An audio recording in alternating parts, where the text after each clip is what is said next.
All right, here we go. We got a 20 by 20 monolithic slab we're getting ready to pour. Nice morning. It is middle of July here. It's about 9 o'clock. It's probably about 80 degrees right now and rising. I think we got up to the mid 90s here, so trying to get this down fast um, so that the concrete remains workable. So what you see us doing here is getting that top half poured out. John's kind of pushing it in. I'm taking all of my templates out that I was using that I had my rebar kind of hanging with. Um, then you kind of see me go around, float my edges. There's a stake right there in the middle. I'm going to float that stake in. I use that stake as a grade stake. Um, like I said, this is a 20 by 20, so I just kind of split it in half, put one grade stake in the middle, and that's going to allow me to, I'll use that and the edge of my forms to cut my screed. This is a flat monolithic garage, no curbs or anything like that. We'll end up putting some anchor bolts in here. So as you can see here, I'm cutting my screed so that I could start rodding both my sides. I'll cut my screed here and then I'll give it just a nice little tap right there. And then what I'll use is, that'll be kind of my guide for each one of my sides. As I come down, that'll let me know what height I need to be at. And that little tap is just a little mark we put in the mud. And I'm gonna just kind of rod that little mark from that tap out, and that kind of lets me know that I'm at the right height. As you can see here, I'm just kind of coming back. It's probably about an 8-foot rod. I'm just working my way back with it. What we'll end up doing here is getting the top half poured out, rodded out, and we did it pretty quickly. So usually we would rod and then turn around and bull float, but we got it down pretty quick. And a good amount of this was in the shade, so I just got it all rodded out first before I even came back and ran the bull float over it. So there you can see I floated my edges off again. Now I'm just gonna take this section, take and rod this section back. Once I get it all the way back there till I run out of concrete, I will turn around and start catching the lower half, turn my rod and come back towards the corner that we're gonna finish up in. As you can see, just using the screed that I already cut in the middle and my form on the outside. Those are my guides as to the height. So like I said, this is a flat pour, so even though it's not going to get any water in it, we still want to get the floor nice and flat. So that's how we achieve that with those screeds and making sure our forms are good and flat. I shot this all in with a laser when I formed it up, so I know it's flat. There we go. Catching that bottom half. I go around, float my edges, and just rodding back. We ended up perfect on this concrete, like literally ran out right at the end, which we don't like to do. We usually always order an extra half yard, but obviously was a little deep on our grading at some point because I did order an extra half yard. I think this was 8 or 9 yards. I can't remember. Something like that. As you can see there, I'm just bull floating. It's kind of the second step in the process of flattening getting the concrete to lay down and look like the finished product that you see. Second step in it here is running our bull float over it, and you just kind of push and pull this bull float. You want to push and pull it as low as possible, which gives you the best finish. It's kind of the same thing with the trials that we floating trowels we use, the lower you leave them, the flatter you get everything, the better finish, you see on the product.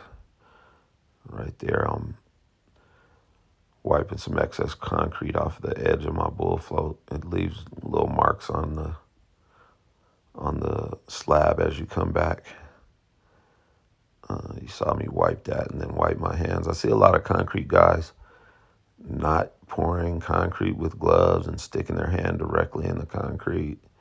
I don't know what kind of concrete you guys have in other places, but if you do that here in Colorado, your hands will be annihilated, and they will look like sand. They will look and feel like sandpaper. So I always pour with gloves. I hate the feeling of concrete on my hands, actually. I pour with gloves. I don't finish with them, though. So you don't actually have to put your hands in the concrete, or rarely do you when you finish. So I always use some plastic gloves to get that concrete poured out. Like I said, as you can see, just back and forth with the bull float as low as possible. Gets it sealed up, nice and pretty. Now what I'm gonna do here is go around and edge everything up. Don't really have to put an edge on this because it's a monolithic pour, and you'll never really see the edges except for the garage door and the man door. A lot of people only edge those, but I'm gonna put an edge on it. Let's get it nice and flat. Like I said, it's not necessary. Just doing it because I had the time to do it. Here in a second, I'll give you a close-up view of this edging. But as you can see, I kind of started about halfway up, which is because we poured the top half first. Here's a close-up view of how edging works. You just kind of go along with your edge or clean the edge of the form off, and then just run your edger, same thing, keep it low. You want to make sure you get that line in it from the top edge of the edger. That lets you know everything's flat. And then I just come back with my float that line out, and that's how I do my edges. Everybody does them a little different though, but that's how I do mine. Now what we're doing here is John is actually putting in all the anchor bolts. We went around and marked them a couple inches off the edge, and every 4 or 5 feet we're going to put them in. Then we'll put a couple extra in the corner so each corner will catch. And we mark the garage door off and make sure not to put any in the garage door and the man door.